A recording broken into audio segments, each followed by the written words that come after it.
ఎన్నిసార్లు నా తను కలిసిన అన్న నీ 5 శాఖలకించి పెద్ద ఎత్తున నా నియోజకవర్గానికి ఫండ్స్ కావాలనే మాట తప్ప వేరే వాళ్ళలాగా అదో ఇదో కావాలని అడిగే వ్యక్తి కాదు. మరి మీరందరూ కూడా ఓ మంచి వ్యక్తిని, మీ అందరూ నచ్చిన వ్యక్తిని, మీ ప్రియతమ నాయకుడిని ఎమ్మెల్యేగా గెలిపించుకోవడానికి ముందు నేను ఏ మాదిరిగైతే మా మనోహరాన్ని బలంగా గెలిపించి అసెంబ్లీకి పంపించారు. ఈ 3 సంవత్సరాలు ప్రభుత్వం అధికారంలో ఉంది.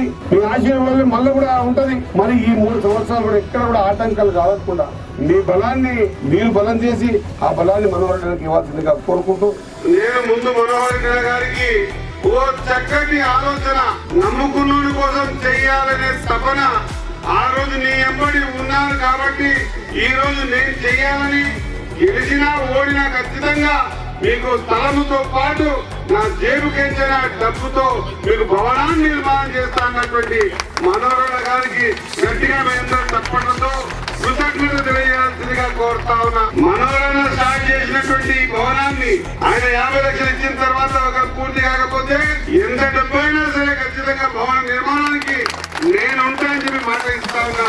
ఖచ్చితంగా ఆ దిశలో ముందుకు పోదాం. మళ్ళా మనోహరంగా చెప్తా ఉన్నా, మీ నియోజకవర్గానికి 4 కాదు 5 కోట్లు కానీ 5 కోట్లతో ఖచ్చితంగా స్టేడియం ని శాంక్షన్ చేస్తానని మాట ఇస్తా ఉన్నా. రాష్ట్రంలో మొదటిసారి వేదిక మీద నువ్వు అడగకున్నా కూడా ఖచ్చితంగా నాకు 2 ఎకరాల భూమి ఇస్తే 2 కోట్ల రూపాయలు మీకు సెక్యూరిటీ కూడా శాంక్షన్ ఇస్తానని తెలియజేస్తా ఉన్నా. ఇప్పుడిప్పుడే మీ గ్రౌండ్ కోసం దరఖాస్తు ఇచ్చిండు. ఇప్పుడే శాంక్షన్ ఇవ్వమని చెప్పింది చైర్మన్ గారికి 5 కోట్ల రూపాయలు ఇస్తా ఉన్నా.